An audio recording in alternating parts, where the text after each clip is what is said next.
Yeah, we designated spitters live every week. Live, designated homie, cause we spit heat. We designated spitters, Francis and Pete. Yes, talking Yankee baseball, hip hop for the streets. Yup, we designated. Yup, we innovative. Yup, we designated. Spitters time that you know. Yup, we designated. Yup, we innovative. Yup, we designated. Spitters, let's start the show.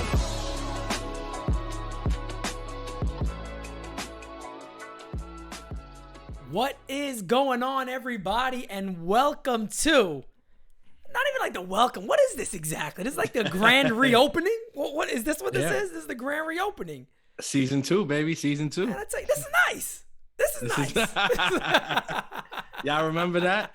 That was from episode number 1. It's funny because some of the stuff that I said like to start, I don't even remember saying that stuff. Then I looked back, my fiance found it and she showed me it. She was like, I'm going to post this clip. I said, all right. And I looked at it and I said, oh, damn, that's crazy. Yeah, let me get that one. I gotta actually share that one out because I didn't know in the original episode. I was like, well, this is just a start for our team. And that was it. I mean, it is truly just a start. And this is the start that we were talking about. NyynewsTV. Got a funny story I want to share real quick about the new intro. So if you guys see the part when he's like, Francis and Pete, and it shows us on the billboard. That was hilarious, man, because I actually called up. I called friends. I'm like, bro, you got like 2 minutes? I just need a quick clip, like we're recording something. And I'm like, well, we got to get it like action-wise or something funny. So all I decided to do was just to start laughing and pointing. I don't know why that shit. And it actually worked out. We started pointing at each other. We just started pointing at each other. And I was like, when we put all the clip together, everything turned out really, really good. So it's just destined to happen this way. It looked like the middle of an episode. I'm sure people watch it and they're like, what episode is that from? What was that from? I don't remember that shit, but it's not from an episode. Nah, we just did that. we just did that automatically and it just popped up the way it is. And this is where it is now. So man, I am super excited. I really am, man. This has been a long road coming. This has been a lot of conversation, a lot of talk, a ton of hard work. I mean, up until, man, like we are recording this right now at about 5 o'clock on Saturday. So you guys will see this tomorrow. Well, now you're seeing it Sunday, 5 o'clock. But we're obviously pre-recording this one. But the funny thing is, I was working up until the very last second of Francis joining to get on to do this. So, I mean, we have been non-stop constant. We're still working. You know, we still have things that we actually haven't fully finished yet that we want to get up to. So we're closing in on all that. But Designated Spittaz is back and better than ever. Better than ever, man. And we're excited. We got a lot of stuff coming for you guys this year, man. The promises that we made are finally coming true. Yep. You guys already got to see the new intro. Now with a real episode attached to it. I got some music, man. This is the energy that I'm on, man. It's 2022, baby. It's Designated Spittaz. And we back. We back. All this is day. the energy. We ripping shirts open. Yep. I would do it now, but I got this one on. I would do it now, but I got the DS shirt on, and we do not want to destroy that. Can't rip that shirt off. We do not want to destroy that. We're feeling like some real Americans today. We're free. We're gonna say our prayers. We're gonna eat our vitamins, brother. We're gonna do it, brother. Telling you, man. We're like the mega powers. Remember the mega powers? That's a fact. Oh, Macho Man and Hogan. They were scared to shake hands. Remember, they would go real slow. Yeah. Because who knows what happened when the mega powers lock up? The mega powers lock up. Explosions. You never know. Man. It's too much power. That was me. That was me and Pete last year. We were starting the podcast. We didn't know. We was like, can we put the two of us on the same screen? I don't know. We tried that, and we're like, you know what? I think it's capable. I think it's capable of handling. There was no like major outage anywhere, nothing like that. And now it's here. It was an interesting season though, 2021 for the Yankees. I got to be real with you. It's funny because we were putting together the little highlight reel. So basically went through a lot of videos. We kind of did it fast. My fiance, again, did all that. Shout out to my babe. Good job putting all that stuff together. That was extremely fun. And she did all of that. I didn't do none of that. So I take no credit for that. That was dope, but she put all that together. And I remember watching one thing I said, bro, I got angrier and angrier throughout the season. As the season went, you could just see my anger meter going up. And how angry I got. And I mean, it went from, I forgot it was something about Boone, and then it was the bully video, and then it was like Hal Steinbrenner, then it was this and that, and then it was the wild card game, and oh man, it just listen. I'll tell you one thing. The only thing I don't regret about last season, because it's full of regrets for me as a Yankee fan, but the only thing I don't regret was being able to cover the season the way that we did throughout the whole year. And you know, we really were able to be there for the fans and to be a voice of reason. Yep. We were able to stay true to ourselves and to speak, you know, just to spit facts, which is what we said we were going to do from the jump. And like, I look back and I'm just like, damn, you know what? I'm proud of that, man. We never wavered. And a lot of you guys wavered, not the fans, but a lot of the platformers, a lot of the other platforms. Exactly. They wavered. A lot of y'all wavered. You guys were with us. You guys were with us for a while saying things need to change. This team needs to turn it around for real. But then I don't know what happened. Like, you know, people started getting, I guess, scared or whatever, or political connections here or there. They didn't want to mess up things that were coming. That's fine. But Designated Spittaz kept it real. And we always NyynewsTV kept it real. The roundtables kept it real. We always kept it real, bro, 100%. The whole year. And I was like, damn.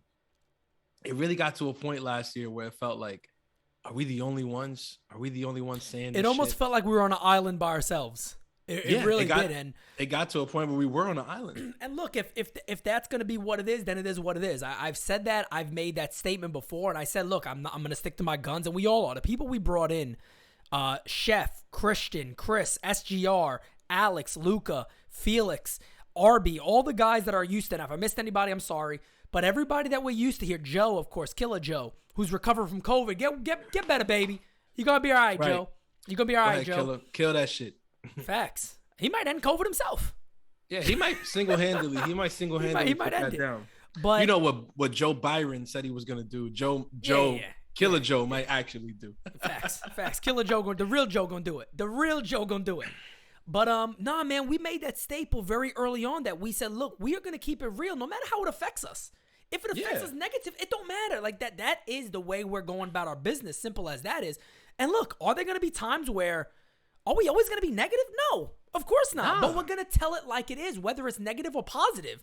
Whether you don't like the positive, we may like the positive. We might say it. So, I mean, that's the way we're going to keep it all the time, and that's just the way, you know, we're going to run our business. Fortunately, what is good is that during this lockout, we've been able to continue content. We've been able to be who we are and make content. And today, I tell you what, we actually got some news to talk about. I think there is some interesting things out there that we really have to speak of when it comes to the Yankees. The first one, friends, if you don't mind me starting jumping into the first topic here, is I want to talk about this interview that Buster Olney had when he said the Yankees are interested in this guy right here, and that is at shortstop, which is weird, Matt Chapman of the Oakland Athletics. I got to get your opinion on this, and what do you think about the possibility of Matt Chapman? If I could just say this too, it just kind of seems like a Yankee thing to try to do. Of course, 100%. And I think that's the initial issue that we had, as well as a lot of you fans, right? We saw on Twitter a lot of fans reacting, you know, negatively to this news that Buster Olney broke, that the Yankees have been looking at Matt Chapman, but looking at him as a shortstop. And listen. And the clip I just showed was the only video I found of him at shortstop. I believe he's only had 10 innings at short. Yeah, no, he doesn't play shortstop often. It's basically, when I saw it, it's just like, it's another situation where you're like, why are we doing the Gio Urshela project again? It's a continuation, right, of last year, it feels like. Yeah, you can argue, well, you know, Chapman's a Gold Glove third baseman. Gio's not necessarily. Gio's really good at third base. Yes, he is. Chapman is better at third base, but that doesn't necessarily mean that he's going to be better at shortstop than Gio was at shortstop. I think if you look at what Gio Urshela was at shortstop, going from third base to shortstop, that's more or less what you can expect from Chapman. It may be a little bit better, but he's not just going to convert into an elite shortstop overnight. And it's not a solution to the problem that we have. And that's the issue. I think that we've been championing this for, you know, the whole season last year and now throughout the offseason. That the Yankees' continual approach to the problems is not they never find the right solution. They always want to like put a Band-Aid over a bullet wound.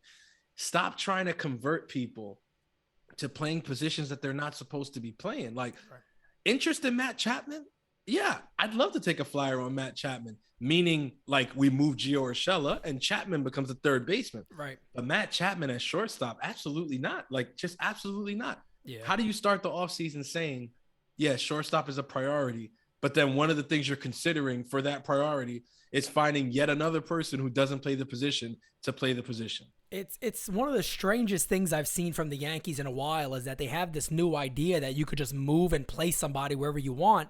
And looking at 2021, it didn't work. But then the other thing about Matt Chapman is he, however you want to see it, he wasn't very good last year.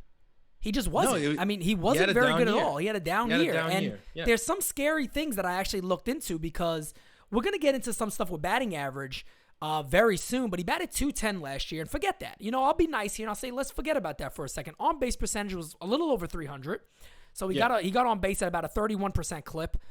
Slugging percentage at 403, 27 homers, cute. Struck out 202 times, 80 walks. All that's cute. But here's something that I noticed about Chapman I wanted to talk about. His hard hit rate is the lowest of his career last year, 41.8%. That is down from even his not so great 2020, and his good years in 2018 and 2019 is down a lot, almost over 10%. The other thing I noticed is, and here's when I question. And I always say you got to be mindful and careful about what you look at with analytics. His fly ball rate last year was the highest it's ever been. Yeah. Way higher. This goes along with the line that we hear a lot, right? That you want that launch angle. You want to hit the ball more in the air because it leads to homers, and guys like Chapman could be one of those guys. I believe this actually affected Matt Chapman. Hard hit rate was down, and his fly ball percentage was up. So he wasn't hitting the ball hard in the air. He was hitting the ball much softer, popping up. So that could go along with a lot of things like uppercutting more than you ever have before. Yeah. And then again, I already talked about his fielding. Again, only 10 innings at shortstop. So no real sample size there. And again, like Francis said, just because you've had success as a third baseman doesn't grant you at all to have success at a position that requires more range at shortstop. It's not, shortstop and third base are not as interchangeable as a lot of people would like to believe that people they are. Played it. Oh, it's the left side of the infield thing, but that doesn't matter. Like, it's not the same. It's Correct. Very different. So like, whereas a shortstop can make a seamless transition to third base 9 times out of 10, that's not going to cause very much issues for that shortstop. Why? Because they're moving from a position that required them to have, like you said, more range, decent arm accuracy, and a good glove. They're moving to a place where they may need to react quicker, but the range is now shortened a lot, even with like shifting and everything like that. Now, as a matter of fact, because of the advent of shifts in baseball, third base has become a position that is even easier to play because of the way that they shift now. So that's right. It's really difficult for you to say that you're going to take a third baseman from today's game and just convert them to a shortstop just because. If this was the 90s, you had a better shot because shifting was very minimal. Yep. So guys at third base still had to kind of move here and there.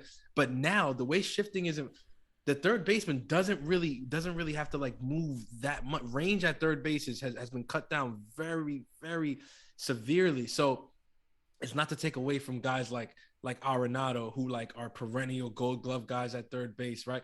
But you have to look at the fact that you can have a guy like Rafael Devers, who's not in the shape that a guy like Arenado is, but still remains serviceable at third base. You have to look at the fact that a guy like Gio Urshela, who is not the most athletic. Look, we love Gio. We got a shirt for him. You guys know we fuck with Gio. But look at him. He's not an athletic guy, but yet he's really serviceable at third base. Let me explain to you why. Because shifting has benefited him to be that good at third base, because it cuts the amount of range that you need to have. When Urshela is moved to shortstop, all of a sudden you start to see that he really doesn't have that range, right? He has the glove. That's the good thing about Urshela. He has the glove. So he's going to make the play kind of that he's supposed to make, but the range starts to seem really limited when you move him off the third. Why? Because even with shifting, shortstop is shortstop. You're going to have to move. You're going to have the range. That's why I say they're not as interchangeable. You can make a shortstop a third baseman probably 9 times out of 10, but to make a third baseman a shortstop, it's like it's going backwards. Yep. Unless you got Benjamin Button on your team, it doesn't make any sense. Like that's all I'm saying. Unless we're talking about, Matt Chapman is Benjamin Button, I don't know. But like you said, and that's a big point I want you guys to focus on. Pete made it really, really clear. His last 2 good years are 2018, 2019. Since the pandemic shortened season and now last year's complete full season, he hasn't had good years. He's had 2 consecutive down years. So he's trending downward. We're not saying he can't bounce back because, like I just said, I would still take a flyer on him at third base, though. Of course, the position that we know he could play, that he could definitely play really good. Because the one thing with Chapman, though, and this is one thing that, we've said with Gleyber Torres, if he's focusing on having a bounce back year offensively, do you want him also to be focusing on a new position defensively? Exactly. Like, is that ideal? Like, we know that if you're Matt Chapman, you're trying to have a big 2022 offensively. Do you want to add defense into the mental space in that equation? I don't think so. Yeah. You know what's crazy? Even our this just ran by my mind and I gotta say it. Even the comparisons we make, go back to baseball. Brad Pitt, who played Benjamin Button, also played Billy Bean. Yeah, that's talent. Funny. That's talent. That's talent. Hey, that's skills right there. Skills. You didn't even notice that, did you? Look at that. Look at how the designated skills tie it together. I'm telling you, fam. But let's be real. You know the Yankees. The Yankees will bring in Eldridge Simmons before they bring in Chapman to play short. I mean, that's a fact. I mean, come on. I'm glad you said that. I mean, we're gonna throw that out there because I see a lot of people doing that. I'll see people today saying, "Well, maybe they go trade for Machado. They could have got him. They could have been at him." But guys, here's my thing. Listen, and I God love you. Why are we doing this to ourselves for? God love you. But I'm here to shoot that down all the way. First of all, the Padres aren't trading Manny Machado. Right. All right. They're not doing that. You know why? Because he fits really well with the shortstop, elite premier shortstop. They just extended for 12, 14 years, whatever the hell that was. Whatever the hell it was. Like they're not gonna take away his running mate. They're not going to do that. If anything, the Padres are trying to add because they understand that that's what you need to do, that this is the kind of market that we're in, and that if you want to win and you want to compete, you need to add. Make no mistake about it. Trading Frazier wasn't the Padres signaling like, oh, yeah, like we're going to like cut salary and things like that. He didn't fit their roster. He didn't fit their roster. Fit. No, and that's why he struggled a little bit. Because look what they did with him. Some days he didn't play. I mean, they didn't have positions to really play him.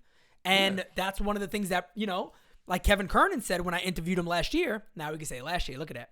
That's crazy. Is one of the things he doesn't like about Preller is Preller will get anybody and just say, play him somewhere. Forget all the scouting, forget all that crap. Sign him, Sign him and just put him somewhere. Yeah. And a lot of times it doesn't work. And a prime example, it didn't work there, and now they moved him. And he's with Seattle, who has improved quite a bit this offseason and has done some good things. But going back to Chapman again for one last thing, I mean, those analytical numbers do scare me a little bit with a guy like him. And I think you're 100% right. If you did intend to bring him to the Yankees, put him at third base. Don't, like you said, don't let him have that opportunity of having to make up on both sides of a ball now and, work on the hitting aspect of why he has, whatever that may be, whether it's he's added some uppercut to a swing, which by what it looks like, it is. The fly ball rate has gone up and the hard hit contact rate has gone down. So that kind of tells you one thing. So it's an interesting thing there on what the Yankees do with that infield. And I guess that really brings us right into our next topic, which is right here, that the Yankees' current roster is just not worthy. It's just not worthy. And I've seen some people talk about this, and some people have brought this up multiple times, and they look at everything and they go, and as you're seeing on the screen, that's just going down the depth chart of what they have, the rotation, the bullpen, and then each position. But fairly, it's early in the sense that we have a lockout, and there are still guys out there for the Yankees to sign. So the Yankees can, no doubt about it, improve this roster to make even me, even Francis say, we can surpass Booney Ball, and we can go out there and do well and win with the club we have. But they got to make those moves, and that is the most important thing. So this roster right now is not ready to win anything. Yeah. Got into an interesting, back and forth this week. with a guy, you know, a follower of mine, we mutual follower, I guess, because I follow him too, whatever. And basically he puts out there that I think the tweet was like simple as like the Yankees are a champion. The Yankees are currently a championship contender, like right now with the roster they had. And I guess like, oh, and he said basically, he said, I question your base. That was what he said. So I question your baseball knowledge if you don't think the Yankees are a contender. And I think we shared it. We shared it in the group, and I was like, I think I questioned his overall knowledge. Yeah, and that was literally my response. I was like, I question your knowledge of baseball after tweeting that, because I was like, you can't say that. And then it's him, and like he has I guess a couple people that there were actually a few people that agreed with him. Way more people agreed with me, but that's neither here nor there. He and whoever agreed with him was saying like, oh, because the Yankees, like the Yankee fans are greedy. Like we have enough all-stars already. God. They just want to add so many all-stars. Look at this. They want to add like 3 more all-stars. They think that's realistic. It's like, you're saying 3 more all-stars. And my question immediately was, how many all-stars did they have last year? That's what I'm like, because you're saying adding more all-stars. How many all-stars did they have last year? Because yes. Was it 2? 3? Cole, Judge, and Judge. I think we had a reserve. A reserve, yeah. One of them was a reserve. Chapman, exactly. Didn't Lowe make it? Did Lowe? No, I don't think Lowe made it. And we were upset about that. Yeah. Because like it was like I remember there was like the last couple of weeks pushing towards it, and we're like, damn man, Lowe got to make it. Lowe. Because Chapman, the wheels were kind of already falling off Chapman, but because he had that crazy hot start, his numbers were still ridiculous. So Chapman ended up getting the nod. But I'm gonna call Lowe the super cow. Yeah, Lowe. He loves the cows. He's like, I guess he's like a rancher wherever he is. But he loves his cows, man. Super cow. As long as he's not getting injured, messing with them. A la Spittaz. That's some Mets BS. But but nah, man. I'm saying like we had 3 all-stars barely. I would say like 2.5 really, because Chapman was like he was like I said, his numbers were already falling off, and then we saw what happened in the second half. So yep. I mean, all-star. The thing that people get caught up in is what's it called? It's semantics. Yeah, semantics. People get caught up in the wording of it. Like you can call a guy Gold Glover even when he's like 39 years old and 40 because he won a Gold Glove when he was 27. Yeah, it's like you can't go by that if you're the New York Yankees. That's what the smaller markets do. Like the Pittsburgh Pirates signing a guy to like a 1-year, 2-year deal who's in the twilight of his career. Roberto Perez.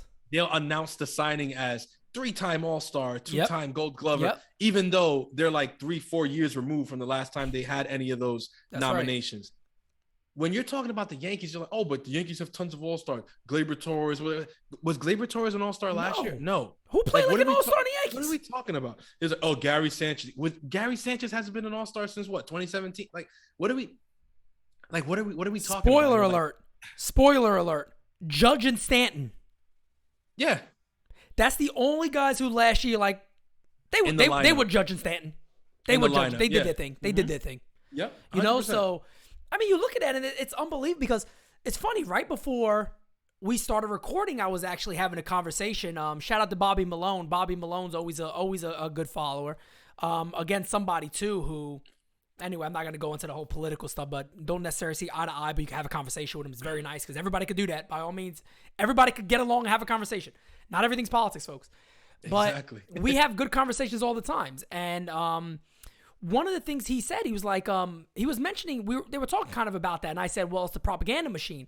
And he's like, no, it's just on Hound. I said, no, it's actually the way this team positions everything, whether it's newspapers, the beat writers, whether it's 100%. The Yes Network, whether it's other organizations now who is obviously getting paid or working with these people to make sure they're pushing a certain narrative by overhyping Aaron Hicks and other people that the common sense fan knows we can do better than that.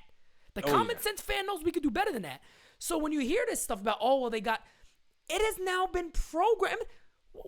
Why do we have enough? Who cares if we have enough All-Stars? I want more of them. When did I stop wanting All-Stars? When did we as fans stop wanting good players on our team?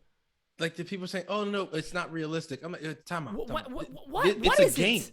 Thank you. What's not realistic? Baseball is a game. Like, there's nothing real about it. Like, guys, it's not life or death. The Yankees don't play for our rent money. Like they play and they get paid to play a game for our entertainment. It's all fantasy. That's what you guys don't realize. Francis, like you said, you corrected me on the live, and you're 100% right. You said, Pete, no, it is our money. Yeah.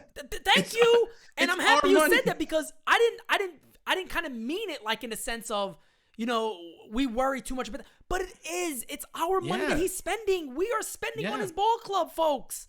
We are spending on his team to sit back there and be like even when I did a poll, I was like, would you want Machado? Would you want not Machado, Correa?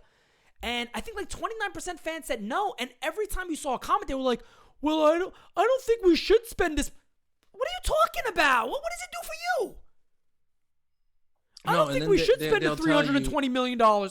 They'll tell you, no, because the thing is, if they spend on Correa, like obviously then we know they're not going to be spending or whatever. It's like, but that's not your problem. That's not your problem. That's not our problem. That's a organizational problem, because just because they sign a Correa doesn't mean that they can't extend the Judge, doesn't mean that they can't go out and sign a pitcher, doesn't mean that 2 years, like what people don't realize is like money, it comes and goes on the books. That's how it works. Like chances are we're going to get a new CBA with a new luxury tax with a whole, it'll probably going to go up.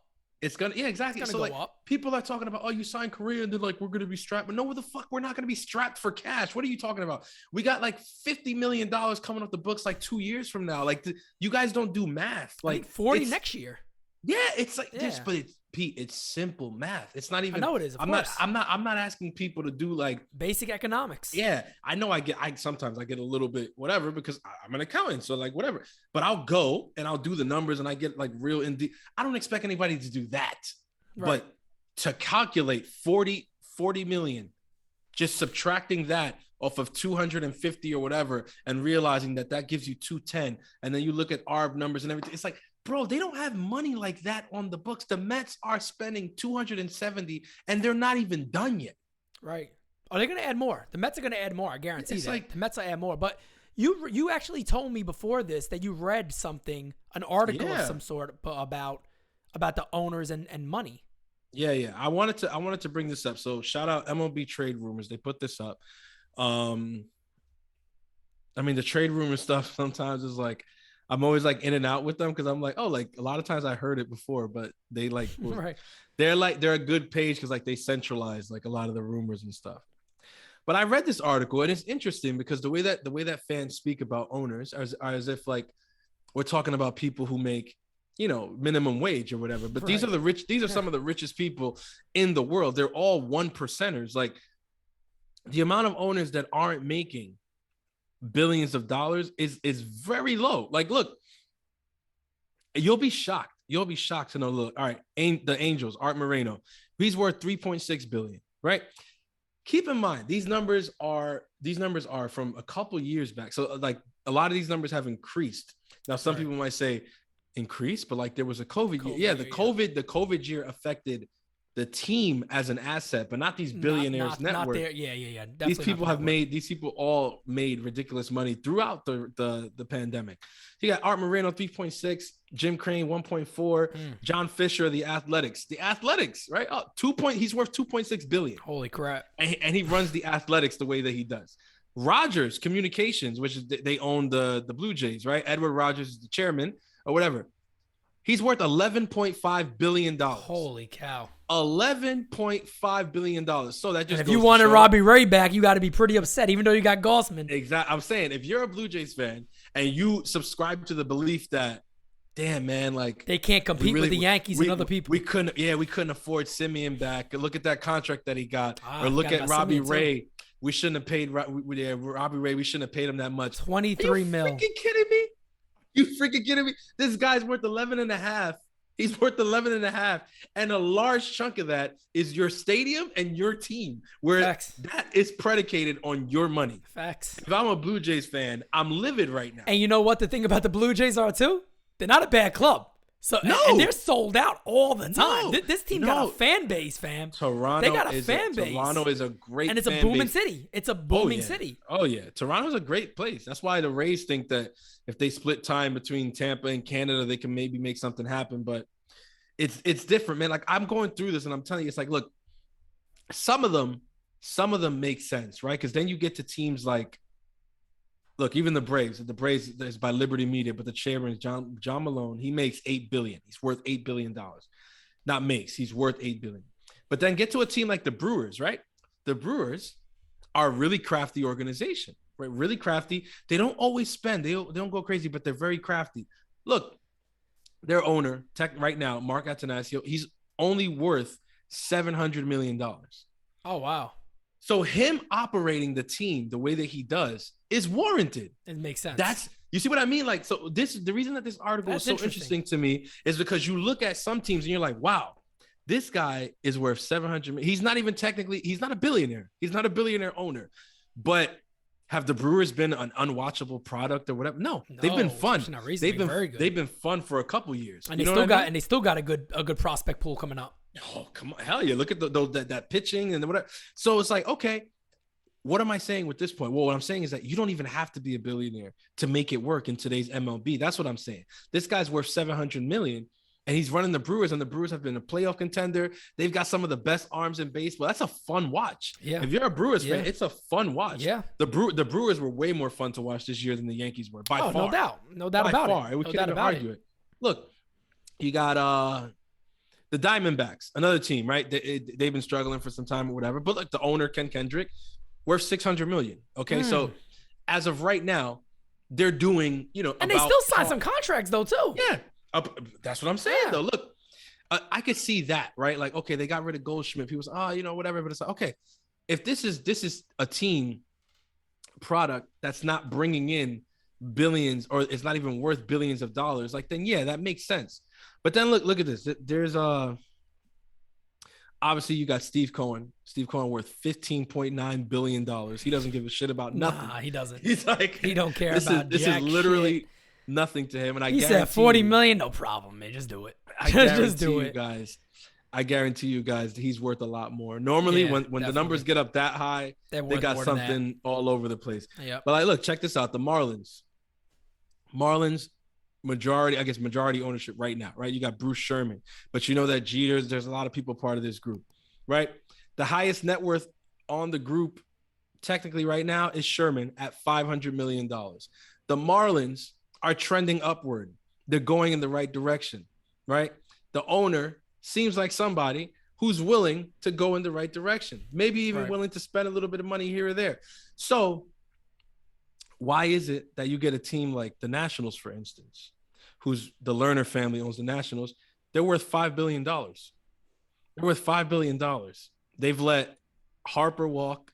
They've let Rendon walk. Yep. They just traded Scherzer and Trey Turner. Like, most people feel they don't even have a hope to bring Soto back.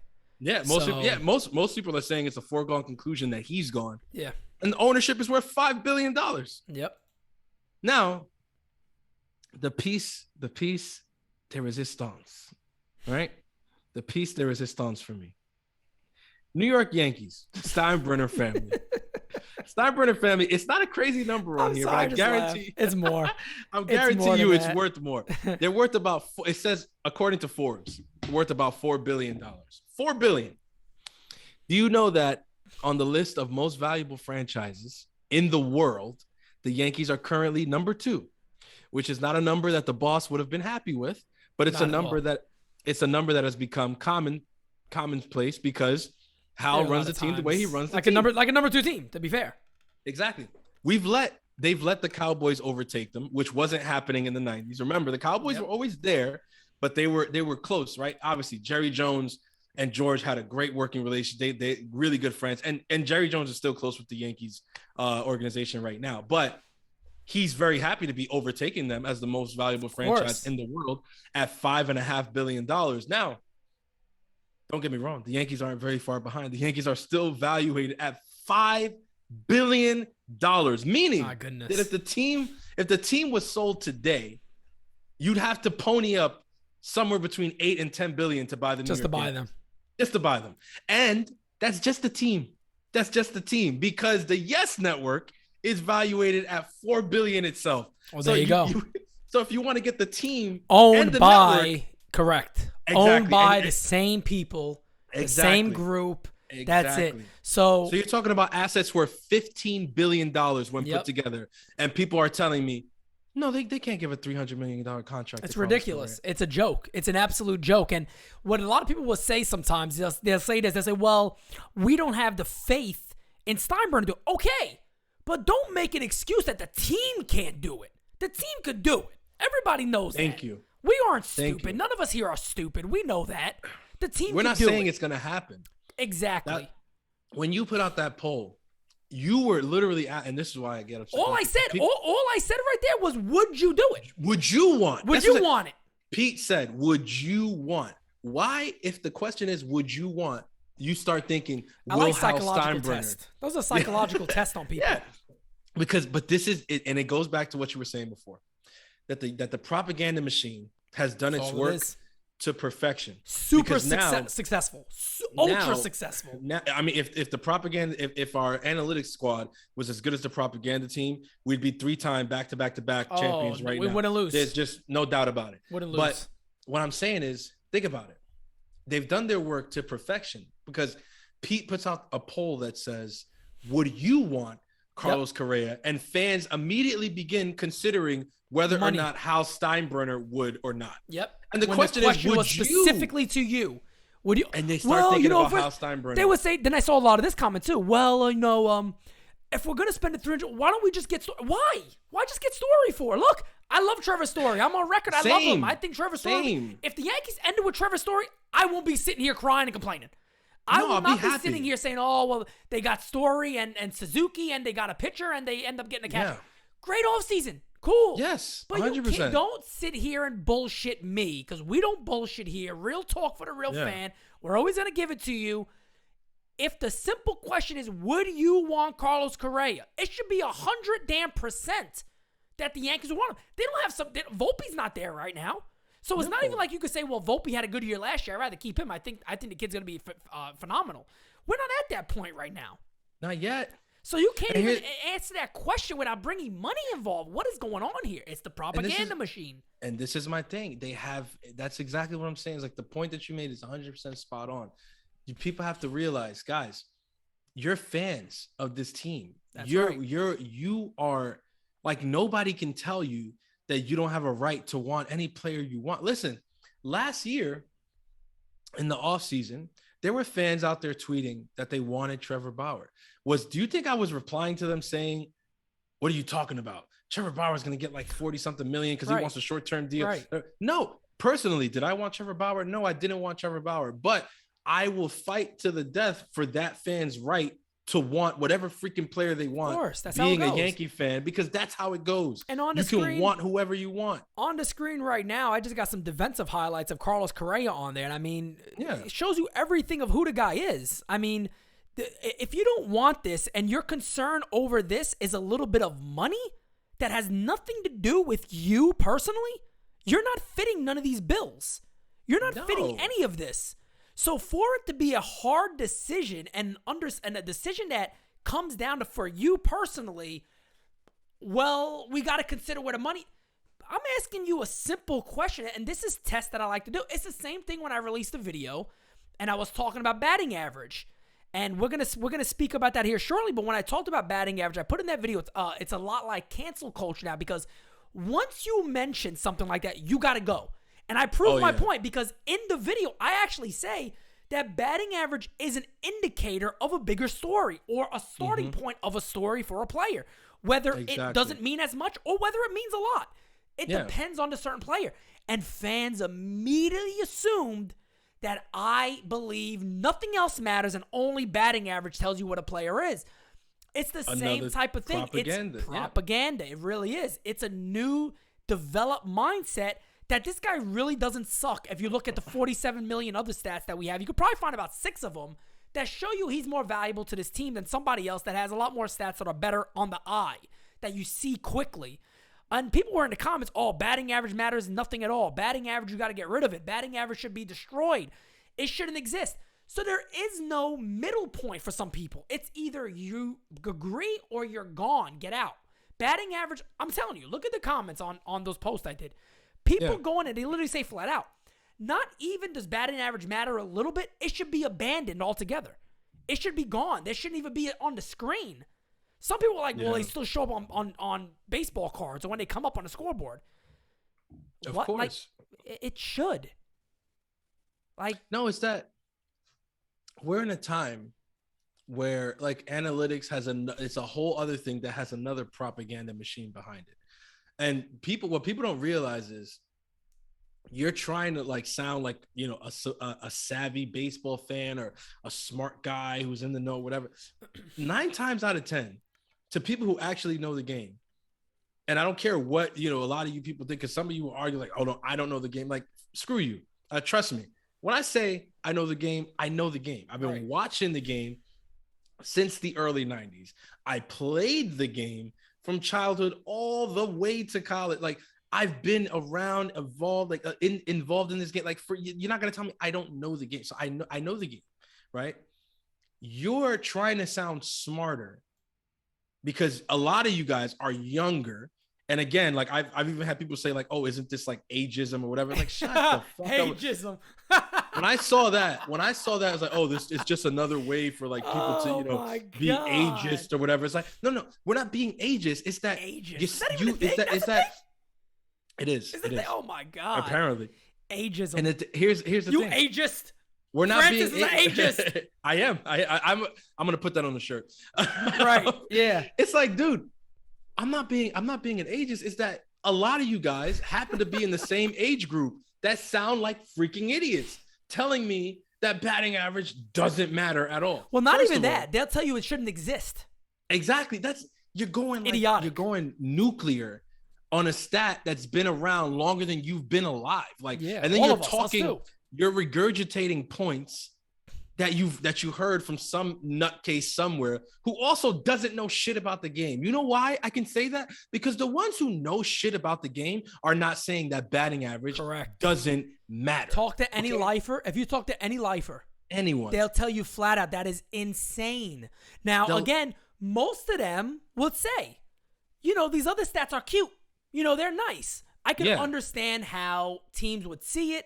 I could understand. It's like when I broke it down on my video. If you guys go check that video out again, and actually don't look past the title. Don't just see it for the title and make an assumption that I love batting average beyond everything else. It's like I say in that video. If you're looking at it for a complete roster, and this is going to actually lead into our tweet of the week that I want to talk about. So I'm going to throw it on the screen real quickly, and we're going to get to there because this falls right in line to that. I even say in that video, when you are looking at an overall roster, you do need players that bat high, where it's maybe more of a suggestion of batting average. Because the Yankees, guess what they missed last year, everybody? A table setter. Yeah. They missed a table setter. So here's the tweet, and this is at Pinstripe Pride, who gets our first tweet of the week. Pinstripe Pride, this one was absolutely terrific. I got it on the screen now. You guys can see it. Let me read it to you. Derek Jeter's 2012 season. 159 games played, 740 plate appearances, 683 at-bats, batted .316, 362 on-base percentage, 216 hits, 32 doubles, 15 home runs, 58 RBIs, 99 runs scored. He won the Silver Slugger that year. He was an all-star that year, and he was 38 years old. Guys, guess what's not on that list? Slugging percentage is not on that list. Do you want to know why slugging percentage is not on that list? For the 2012 New York Yankees, he was not the guy that needed to provide that. We didn't look at Derek Jeter and go, well, look, if he batted 50 points lower and he hit a few more home runs, he would have been a more complete player. That's not the way it needs to be seen. This is the problem. This is the problem with the way that the game is looked at today.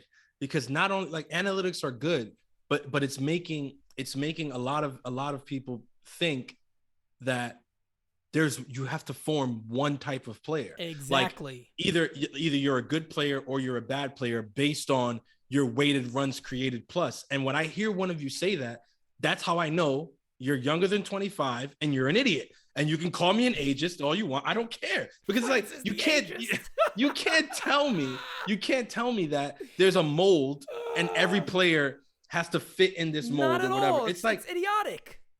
people post that clip or whatever with Joey Gallo saying, "Oh, I love the weighted runs created stat because I think that tells a better story." Yeah, Joey Gallo would love that stat. Yeah, for him it does. Know why?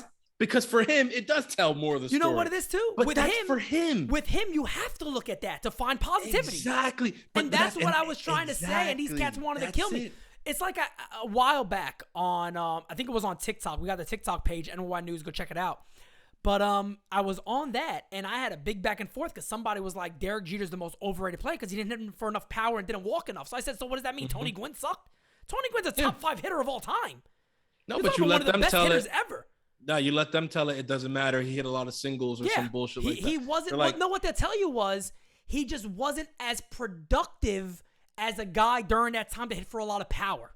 Exactly. But here's the thing.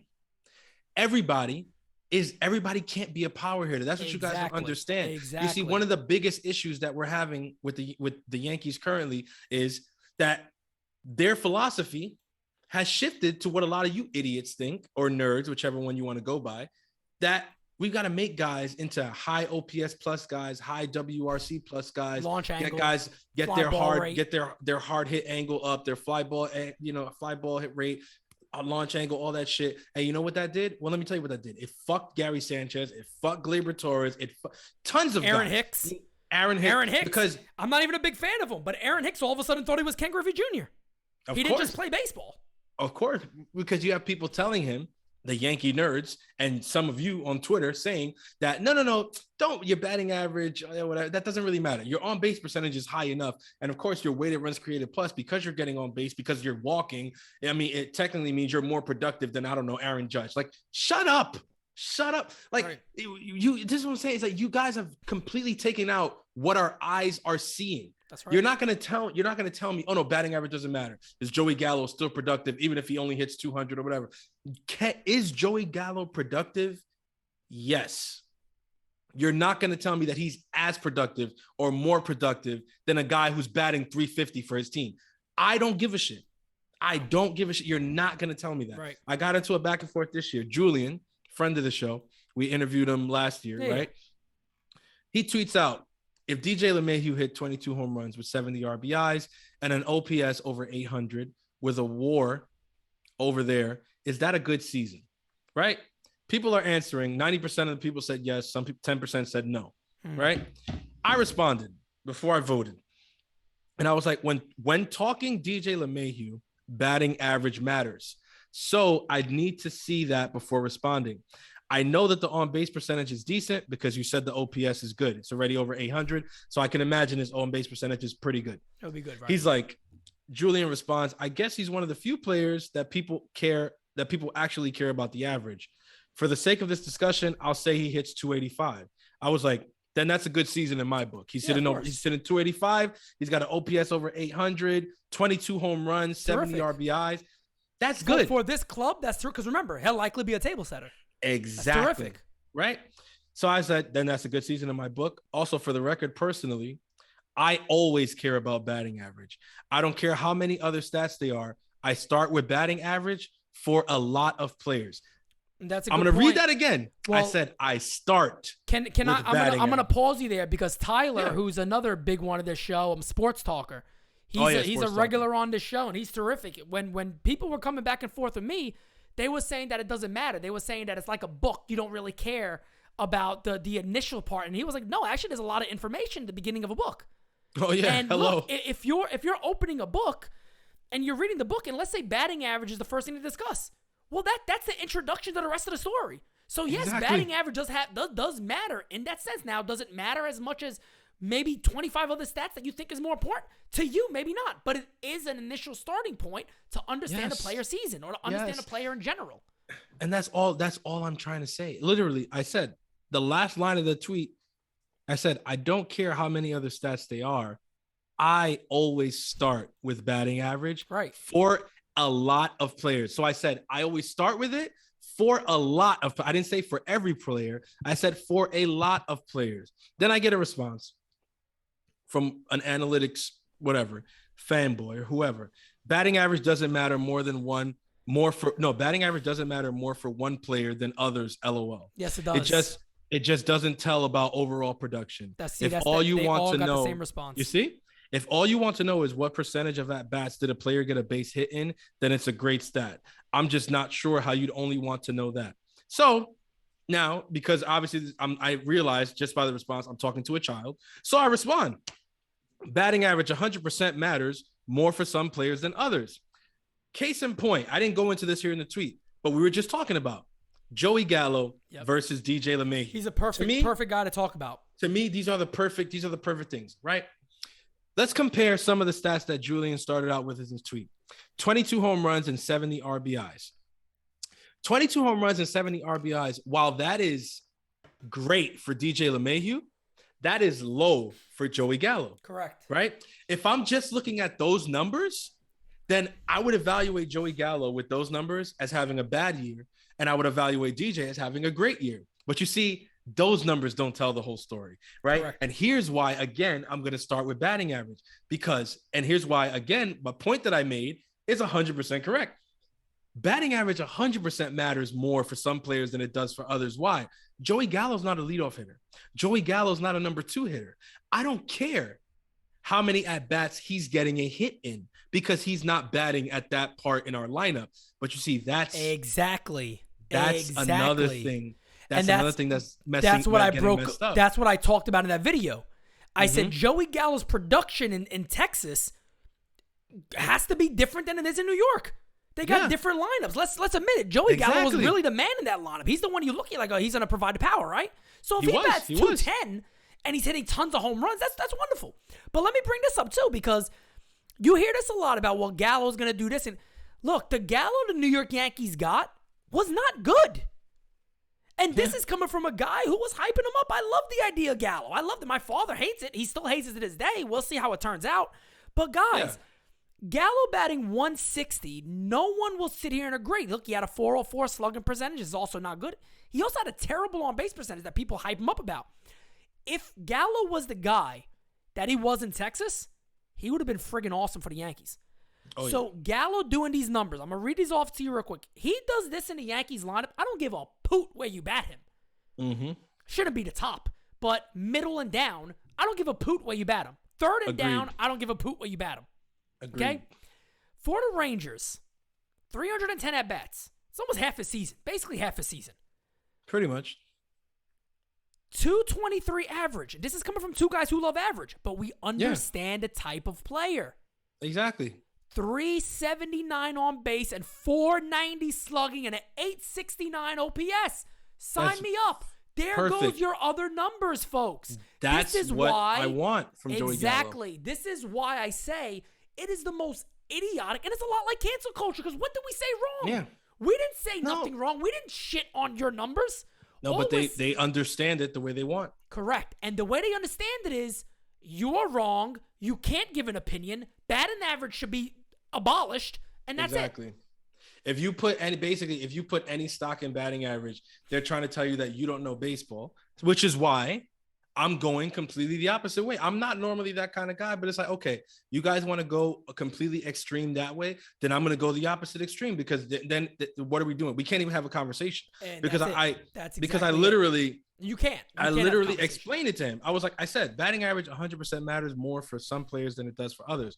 Also, I never said I'd only want to know that, which if I literally read my tweets live for you, I never said, with DJ LeMahieu, I only care about batting average, so tell me the batting average. No, I said I already see that his on-base percentage is good. So I feel like I'm leaning towards yes, but I want to see the batting average. Why? Because for DJ LeMahieu, a 223, like we just said Joey Gallo had on Texas, that's not okay. No. See, with DJ LeMahieu, to start his story, if his story is starting with a 223 average, I can more or less tell you where the rest of the story is going to go. Yeah, because we know who he is as a player. Because his production wouldn't be what we know it is. He's not going to hit you 40 homers. Exactly. And here's the thing. Here's the kicker. We didn't sign him to hit us 40 home runs. That's right. That's where I feel like these analytics people just go completely off the rails, because they're talking about, well, because we weighted runs created plus, like you're seeing like how much offense this guy's creating or whatever. It's like timeout. Every player 1 through 9 there's the expectation for the amount of offense they're creating is different. The problem is that analytics has also discombobulated what a lineup means. So now a lot of you kids who watch the game today and are crazed with analytics and crazed for information, you guys don't even know what a lineup is supposed to look like anymore. That's why you're arguing with us. That's a great point. Why you're arguing with us, because you're telling us that no, DJ LeMahieu's not as whatever because his peripheral numbers don't look like Joey Gallo's peripheral numbers, not knowing that Joey Gallo is a middle of the lineup to the bottom of the lineup batter, and DJ LeMahieu is the top of the lineup table center guy, and their expectation for offensive output is completely different. Yep. It's completely different. And that's why batting average matters a lot more for DJ than it does for Gallo. That's right. But those other stats matter more for Gallo than they do for DJ. Yep. That's what we're trying to say. And that's why I wanted to share that tweet, because the 2012 Derek Jeter would have made the Yankees last year 10 times better. Oh, phenomenal. Do you imagine? I saw somebody put a tweet talking about Aaron Judge should have won the MVP last year. No, he shouldn't have won. No, he shouldn't have won. He shouldn't have. And this is coming from somebody who believes you should at least make the playoffs. So that's why I was very big on Vladdy Guerrero winning there or Marcus Semien. But Aaron Judge should not have won the MVP award. However you want to flip that. But guess what? No.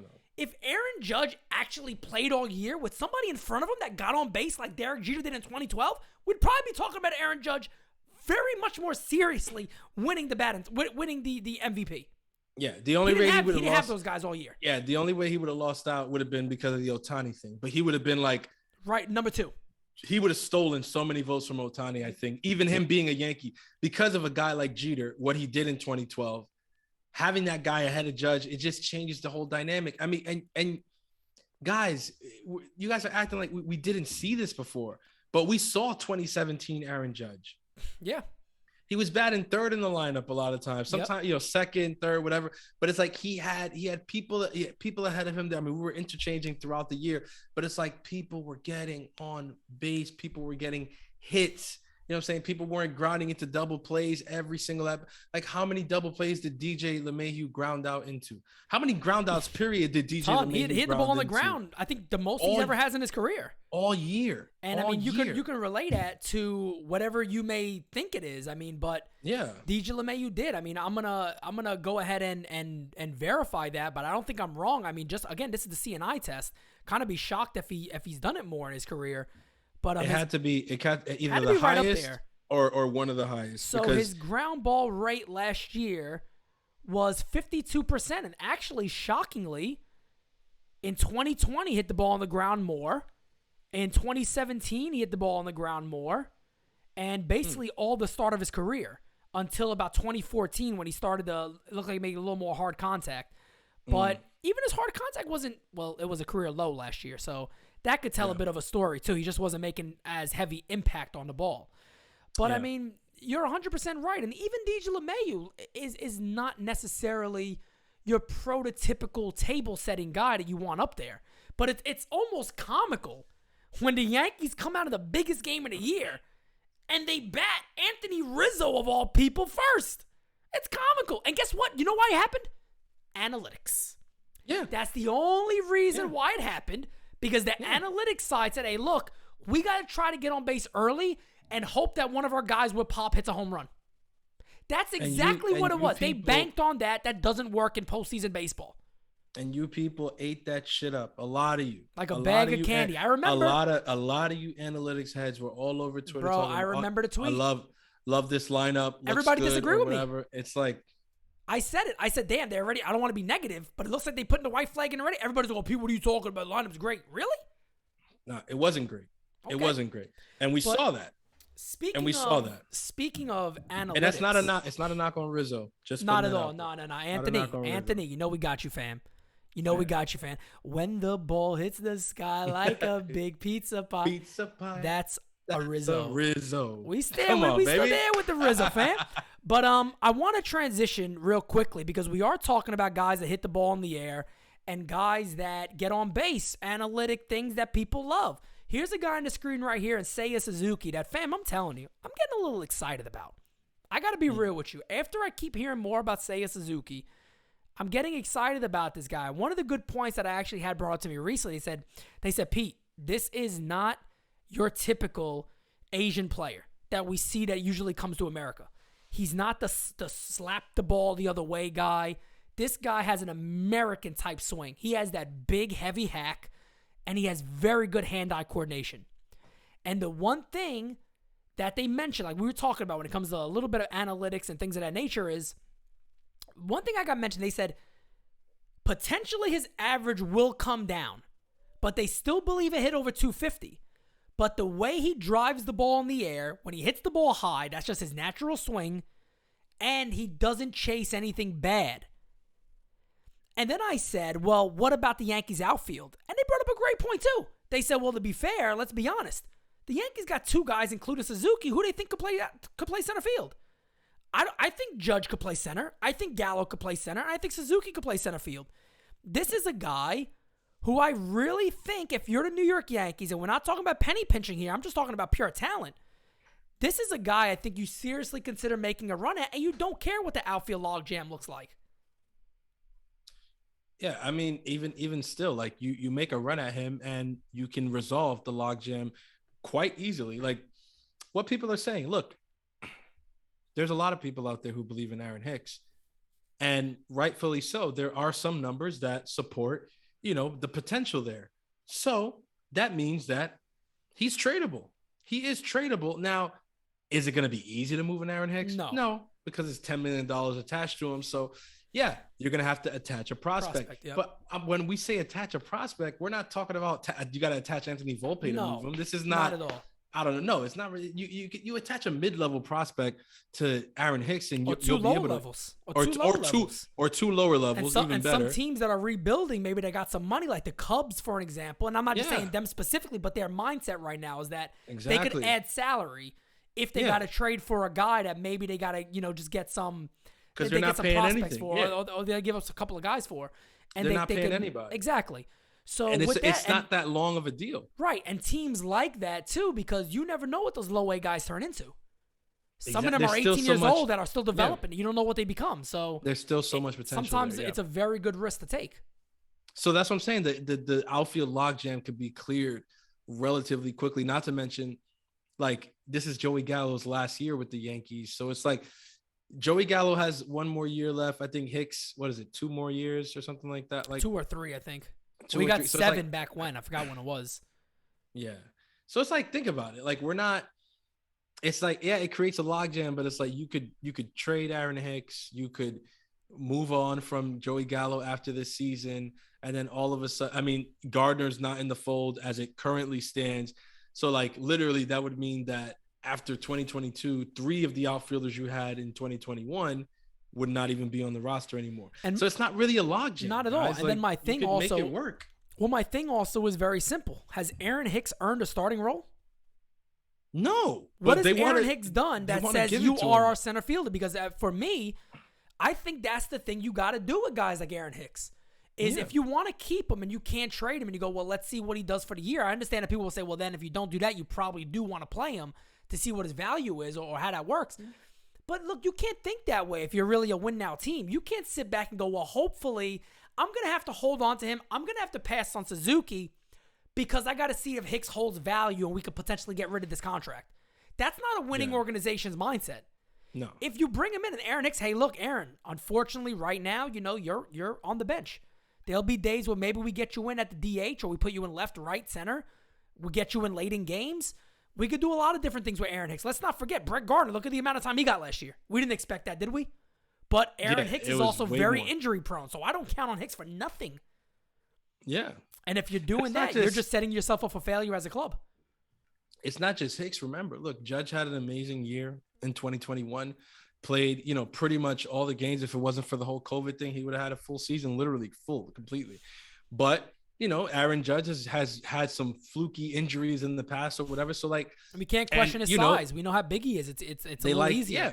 And we know how the Yankees operate. We know that they like to, give guys rest days and things like that. We need the depth. We can't just have random. I mean, think about it. Last year we had everybody from Tyler Wade to Lamar and all these guys right. playing the outfield. Right. Like this happened in 2021. There were lineups in 2021 that were unrecognizable. Horrible, man. Like Horrible. Rob Brantley catching, Ryan Lamar in the outfield. Like this, it was like who? Rob Brantley, I think he did hit a double though.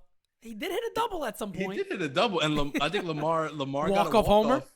Walk-off hit. Was it a homer? Was it a home run? I think it was. Or off the wall or something, right field. I forgot what it was, but it was a walk-off hit. We know it was a walk-off hit for sure. It was a walk-off hit. Yeah, for sure. good old Lamar. We had a lot of those guys, man. That was fun. What's it called? Oh yeah, I mean, what's this guy's name? The quick Tilo. Yeah, Tim LaCastro, Timmy Lowe. Timmy Lowe. We had Greg Allen. We had some interesting lineups last year, and that just goes to show you that, like, yeah, you need to have depth, and you need to be able to like utilize good depth. Another thing that was crazy, I forgot to mention just before, with the tweet from the guy that was saying like, "Oh, I question your knowledge if you think that the Yankees are in a championship roster right now."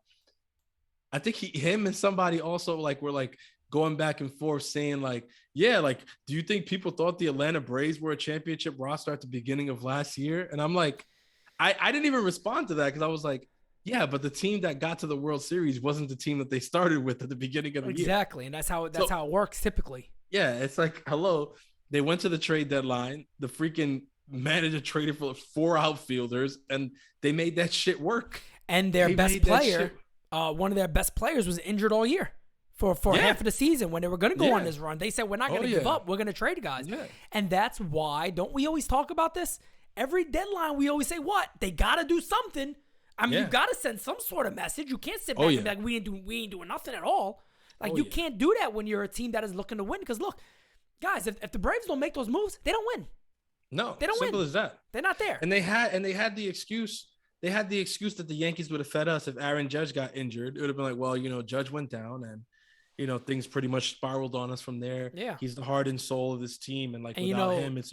But Atlanta didn't do that. Cashman would use that bullshit big time too. He said, well, teams knew that Judge was out, so they were demanding way more from us. So we couldn't do it. Because that's the new thing. Everybody believes that they just charge the Yankees 10 times more, a double value fee than anybody else. Because apparently they're the Yankees. And I keep forgetting because I'm a huge Yankee fan. Yeah. And they haven't won since 2009. So what is this thing that teams are so terrified of that, we can't give the Yankees a player? We got to get more from the the big bad Yank. They're not the big bad wolf no more. If this was 2010, 2011, 2012 even, but we're so far removed. I think 2015 removed. For me, 2015 was a real turning point year. I'll never forget it. Like, I'll never forget, going to that wild card game. And, I remember leaving the stadium feeling like things had officially shifted. Yeah. I mean, we went to a wild card game. We're at home. We get completely dominated and shut down by Dallas Keuchel, who won the Cy Young that year. Yep. Tanaka goes for us, pitches an amazing fucking game. Terrific game. But the lineup was listless, couldn't make anything happen, couldn't get anything going. And before I knew it, the game was done, and they were playing Frank Sinatra. Yeah. And I remember I remember just walking out of the stadium and feeling like I was like, this isn't the team that I grew up felt like with. A knife in your back, didn't it? Yeah, I was like, this isn't the team. Like, this feeling that I have right now, like, this doesn't feel like my team. This doesn't feel, and it's crazy because I'm looking around, I'm like, I'm in the right place. Like, this is Yankee Stadium, right? Like, yeah, that's a great point. That's a great point. Like, that was it. And it's been downhill from there with some bright spots. Of course. And we're never going to deny those. You know what I mean?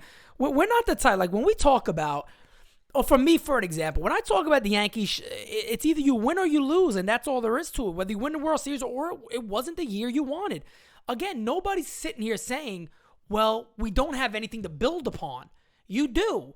But the fact of the matter that leadership comes out now and they just use it as, well, we had bright spots. But they're not saying it was a failure. They're saying the season wasn't a failure. They asked Hal Steinbrenner, as I remember, he said flat out, well, I wouldn't say it was a failure.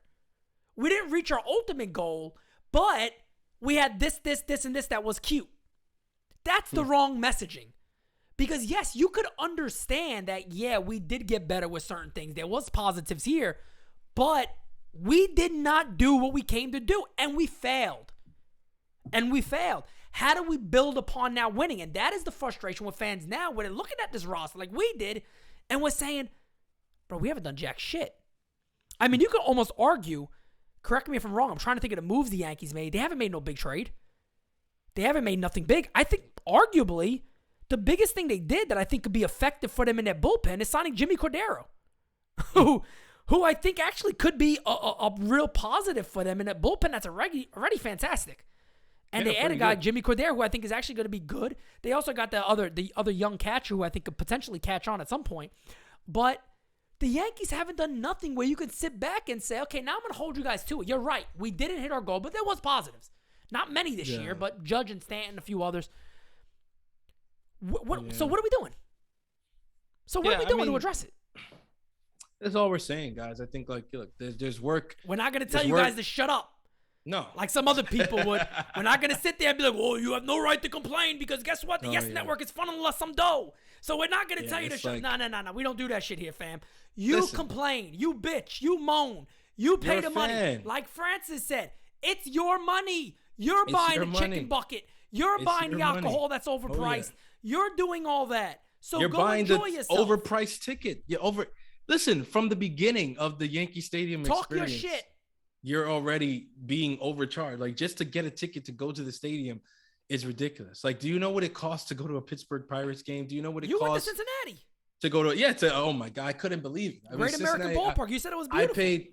It was gorgeous. It was gorgeous. The experience at the game was like, and a lot of you won't believe it, but the experience at the game was like way more fun than the Yankees was this year. There you go. It was crazy. I mean, obviously, the Reds were kind of more of a fun team. They were like in a playoff chase and things like that or whatever.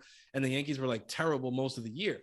But I mean, just the overall experience, they had these freaking like ATV monster truck things that go on the field and have these cannons that are shooting shirts into the crowd. Like, it's nuts. They have a stage in the middle of the freaking thing and they have people going up there. They're doing trivia. They're doing this. The food's amazing. The ballpark just looks gorgeous. It feels like a baseball field. Like, it's amazing. And the best part of it all was I'm sitting 10 rows behind home plate and my ticket cost me $75.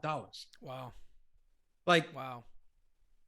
It's like, I look at Yankee Stadium and it's like, I want to do the same thing in Yankee Stadium. That same ticket is going to cost me like $600-$700 or whatever. $700 likely, yeah. And let's not even talk about sitting actually behind home plate. Talking about $3,000-$5,000. It's like, of course the people sitting behind there don't have any emotions. They're fucking billionaires who are like, care. The Yankees, that doesn't affect them. They're like, whatever, man. Who the hell cares? I'm during the game, they're looking at their portfolio. They're like, all right, let's see. Yeah, you see them, we're losing 12-zip and they're smiling because they're looking at their portfolio. They're like, right. Oh man, it's been a good week. I just kicked the crap out of my camera. All right, man. No problem, man. Hey, fam, I tell you what, man. I like this episode. This was nice. It's a good episode. This was nice. It was a good episode. This was nice. This was absolutely terrific, man. Wow, unbelievable, man. DS, number 1 of 2022 on day 1. Day 2. Back. This is day 2. But wow, man. We recorded on day 1. We recorded on day 1, so you guys know. You guys probably already got that. We started off the year giving y'all content. Come on. And I'm sure you guys enjoyed the live chat that you saw on January 1 too. That's a fact.